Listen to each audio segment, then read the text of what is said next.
Berlangsungnya masa panen 2 di Kabupaten Maluku Tengah ditaksir menghasilkan 22.000 ton gabah. Masa panen berlangsung sejak akhir Desember 2025 dan diperkirakan bakal selesai di awal Februari 2026.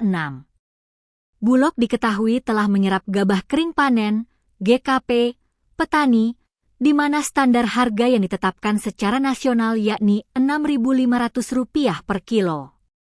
Namun belakangan, tersiar kabar bahwa gabah petani diserap dengan harga di bawah standar. Atas hal itu, Wakil Bupati Maluku Tengah, Mario Lawalata menegaskan bahwa penyerapan harga harus di angka Rp6.500 per kilo. Penegasan itu disampaikan Wakil Bupati Maluku Tengah, Mario Lawalata usai menghadiri rapat paripurna tutup buka sidang 2026 DPRD Kabupaten Maluku Tengah, Senin, 19 Januari 2026.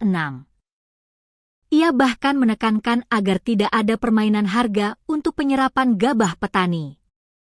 Bahkan Wabub menyampaikan bahwa jika terjadi permainan harga, maka pihaknya tentu bakal mengevaluasi. Wabub menyatakan, telah dilakukan penyerapan gabah sesuai laporan yang ia terima dari Dinas Ketahanan Pangan Maluku Tengah. Sementara itu, Kepala Dinas Ketahanan Pangan Maluku Tengah, Juliana Haumahu menerangkan bahwa beras sudah diserap di angka 500 ton. Terkait penyerapan gabah secara keseluruhan, Kadis mengaku sesuai kapasitas Bulog, sesuai arahan. Namun tergantung petani lantaran harus memenuhi kebutuhan konsumsi. Juliana juga memastikan untuk stok pangan jelang Ramadan masih tercukupi.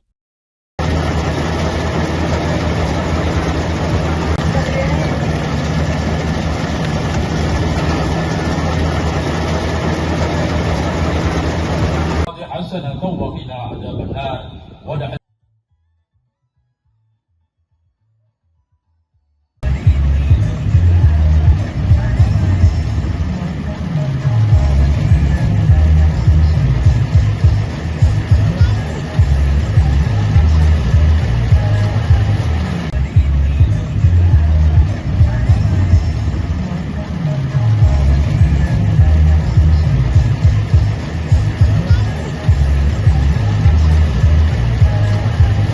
Iya, memang kemarin sudah serap ya. Ada koordinasi tadi disampaikan ya dari Pak Pimpinan Ketua dan juga kami dari Dinas Ketahanan Pangan sudah berkoordinasi dengan Bulog dan itu sudah diserap. Walaupun belum semua, tetapi itu sudah melakukan langkah-langkah. Itu kenapa? Karena ada regulasi yang harus mungkin kita menunggu. Tetapi ketika sudah berkoordinasi ya semua sudah disebutkan dengan baik. Terima kasih. Untuk ketahanan pangan sendiri, pemantauan penyerapan beras, Pak, apakah sudah sesuai standar harga dari Bulog, Pak? Ya, sejauh ini laporannya memang bukan dari saya, tapi yang pasti bahwa harga itu harus 6.500 untuk harga yang berlaku di seluruh Indonesia. Jadi tidak boleh ada yang main-main gitu. Karena kalau ada yang main-main itu sebagai perhatian kita untuk kita melakukan evaluasi. Download Tribun X sekarang, menghadirkan lokal menjadi Indonesia.